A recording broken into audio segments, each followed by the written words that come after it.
Hi, I'm Joey Moser. I'm from Awards Daily. Hi, Joey. Um, you guys have chemistry, I have to say.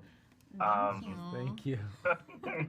um, something that I kept thinking about when I watched the whole show is, in terms of physicality and maybe how you both use that from each other. Now, Kumail, I know that um, Steve is always buttoned up in a suit, so I was curious maybe how that maybe helped inform your character. And sort of on the flip side, Annaleigh, is there something about Irene that maybe she uses to project a certain image amongst all of this glamour and G strings? I'm going to say glamour and G strings in every interview for the rest of the day. Figure out some way to weave it in. That was Yeah. the original title of the show, I'm sure. I mean, for Steve, I think his physicality, was created in opposition to all the glamour and G strings around him. You know, he's surrounded by all these people who love their bodies and are completely in touch with their bodies and are good at moving and are in touch with their insides and their outsides. So I was like, below his neck, he's completely disconnected from everything. So he doesn't, I don't think he likes himself. And he does. So he's very, and I also had this thing where it was like he has this thing in his stomach that's like the fire that he's afraid of. And so every molecule in his body is working to keep that in at all times. And sometimes, the fissures open up and you see that. But so for me, it wasn't like he should be stiff. I was just started to hold my body, what it would be Yeah, like if I was trying to hold something down in my stomach and push it down, and that's sort of what came out. So he's very rigid and stiff, but it comes yeah, from being disconnected from himself and also like kind of fighting himself all the time.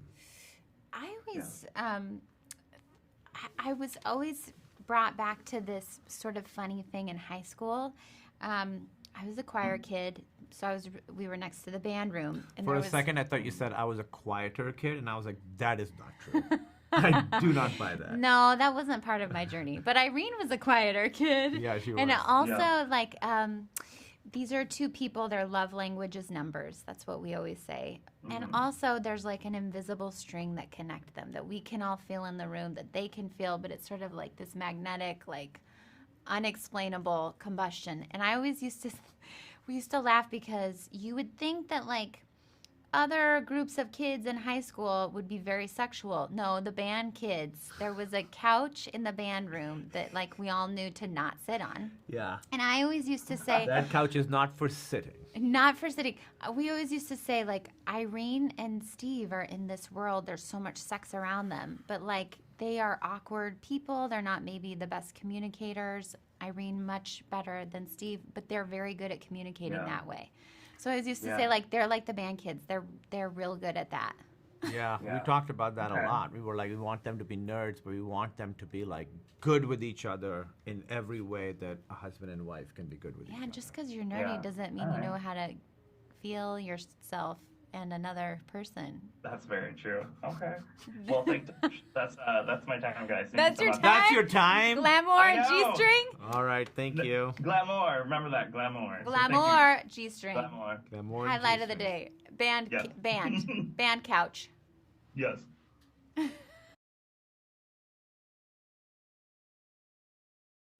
Hi, I'm Joey Moser. I'm from Awards Daily. Hi, Hi, Joey. Murray. Hi. Um, I'm a big fan of the show. I guess a question that I have for you to start with is I love when there are two characters that sort of refuse to understand each other's point of view. I feel like this could be called like feud oil almost. But I was curious from your perspective, is there something that you wish that your character could learn from um, Steve? Just because I just think that dynamic is really volatile, but also I feel like they could probably learn something from each other if they just listen. Yeah, I agree. I think that they're kind of a dynamic duo, really. Like Steve Banerjee was Hmm. such a great business person and knew the potential from a business perspective of the Chippendales, and Nick is such, a creative visionary, and together really, they really elevated that show. I mean, from Nick's point of view, he was the one that elevated it, and vice versa. You know, Steve was thought he was the created the whole thing, by himself. But I think some healthy kind of disagreement can be good, but these guys just take it way beyond that. And I think they both are just uncontrollably ambitious. And I think it's a fascinating story to me because Nick and Steve pretty much get what they want.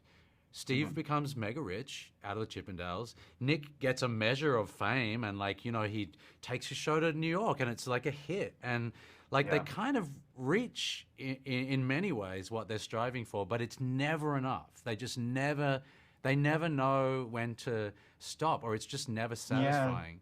Which I guess I would try and say to them, but it's they were the kind of personalities and at the point in their lives, I guess, where they couldn't hear it, where just enjoy this moment, man, and just don't feel like you have to kind of drive yourself into the ground. Well, they're I noticed when I was, because I've seen the whole thing because I couldn't stop watching it. Okay, and great. It was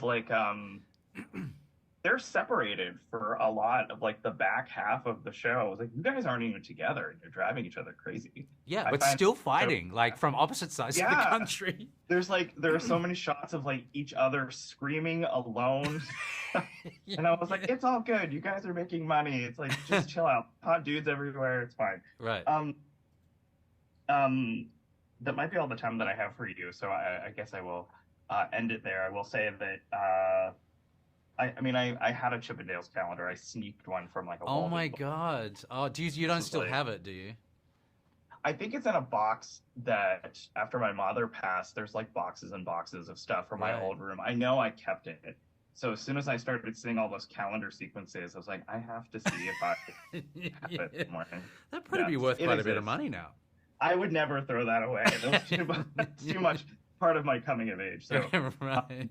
Yeah. Thank you so much for your time. I think the show is great and you're wonderful in it. So thank you so much. Thank you. Great talking to you. Thanks so much. You too. Bye-bye. Bye.